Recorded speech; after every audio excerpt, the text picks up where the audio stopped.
7h24, Thomas Soto. Les secrets politiques de Caroline Roux. Bonjour Caroline. Bonjour Thomas. La réforme du collège et le projet de refonte des programmes mobilisent la droite, mais pas seulement. L'information politique ce matin, c'est qu'en coulisses, la ministre Najat Vallaud-Belkacem est aussi lâchée par les siens. Oui, et au sein même du gouvernement, ses collègues prennent leur distance. Ce ne sera pas facile de sauver le soldat Belkacem. Voilà ce que dit un ministre qui conteste la méthode.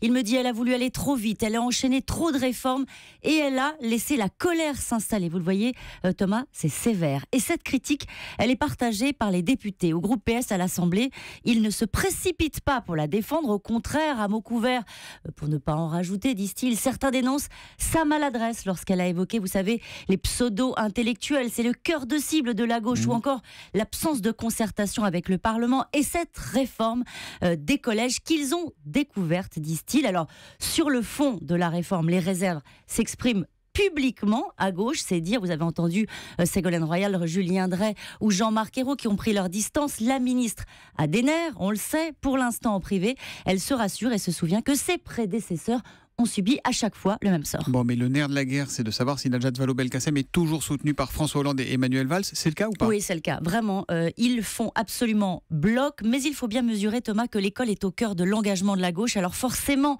le dossier est surveillé comme le lait sur le feu. Sur les programmes, la discussion ne fait que commencer. Mais sur la réforme des collèges, la ministre aura le droit, on l'a bien compris, en coulisses, y compris à la pression de son camp pour arrondir les angles.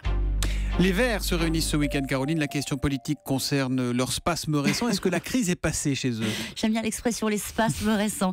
Vous avez raison, ce week-end, lors de leur conseil fédéral, on devrait redécouvrir des Verts tendres. Oui, vous vous souvenez des Verts tendres, même les plus radicaux. Autour de Cécile Duflot, ont choisi de baisser d'un ton. Ils ont tous mesuré la violence de la réaction des Français à leur égard et la sanction, surtout dans les enquêtes d'opinion. Alors, vous savez quoi, cette fois-ci, ils vont parler d'écologie avec le lancement de leur mobilisation pour la grande conférence climat. Ça faisait longtemps que ça leur était pas arrivé de parler d'écologie. Oui, c'est sûr. Oui.